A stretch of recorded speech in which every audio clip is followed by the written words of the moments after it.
a terapia hormonal da menopausa em mulheres com histórico de eventos tromboembólicos?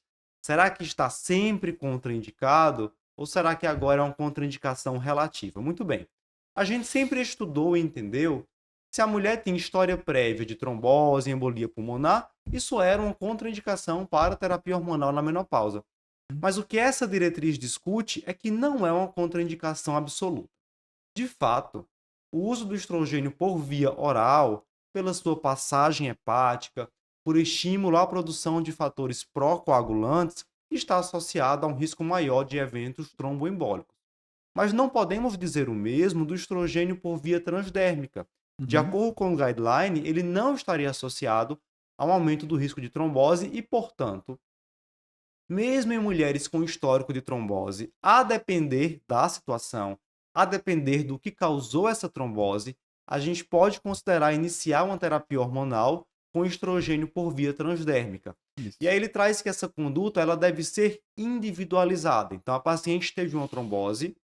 Será que foi uma trombose com uma causa bem definida? Por exemplo, a paciente teve uma fratura, a partir da fratura ela ficou com o membro imobilizado e teve uma trombose. De fato, isso não seria uma contraindicação para que a Uhum. vida inteira ela não possa mais iniciar uma terapia hormonal. Agora, por outro lado, é uma paciente que tem uma trombofilia, né? Não teve uma trombose relacionada a um evento específico. Teve uma trombose relacionada a uma trombofilia com alto risco de recorrência posteriormente. Talvez nesse caso não valha a pena iniciar uma terapia hormonal. Esse é um ponto que já vem sendo discutido nos congressos da área Uhum. atualmente, mas agora a gente tem um guideline trazendo de fato que não seria uma contraindicação absoluta e que a conduta pode ser individualizada, preferindo-se o estrogênio por via transdérmica nesses casos. E aí, o pessoal que está acompanhando a gente pode estar pensando: Ícaro está falando muito do estrogênio, mas e a progesterona? Será Uhum. que a progesterona não poderia aumentar o risco de trombose? O guideline discute também que a progesterona micronizada, que é a Isso. forma preferida, não aumentaria o risco de É. trombose e poderia ser utilizada nesses casos. Nem a história de hidrogesterona também, né? Então Perfeito. você teria essa segurança em relação a isso, né? O levonorgestrel ainda tem alguns dados aí conflitantes que ainda se coloca.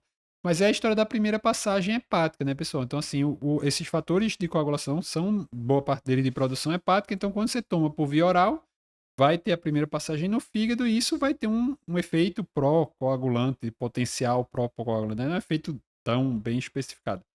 Então, a via transdérmica entra nesse contexto. Até cabe você fazer, como a gente já falou, uma anamnese mais detalhada, ver se esse histórico familiar, se já houve doença cardiovascular, se houve algum tipo de alteração prévia na família. E aí, pensando até no longo prazo, aí talvez você, se você começa um tratamento, vamos dizer que a paciente não queira começar por via transdérmica, queira começar por via oral, não tem história de trombose. Mas começou, tá gostando, você vê ali um potencial de que aquela terapia vai se estender de uma forma mais prolongada, aí tanto pensando nesses efeitos colaterais quanto até na questão da idade, aí em algum momento você já pode começar a abordar, olha, querida, vamos ver aqui como é que a gente vai mudar, porque, né, se você pretende continuar tratando, e se vai ser uma exposição mais prolongada, troca para ver transdérmica depois, né? Porque tá vendo que tá valendo a pena, então vamos fazer isso, né? Tá tão bom, vamos tentar ver se dá certo desse jeito. Aí vale a pena ter essa conversa com o seu paciente.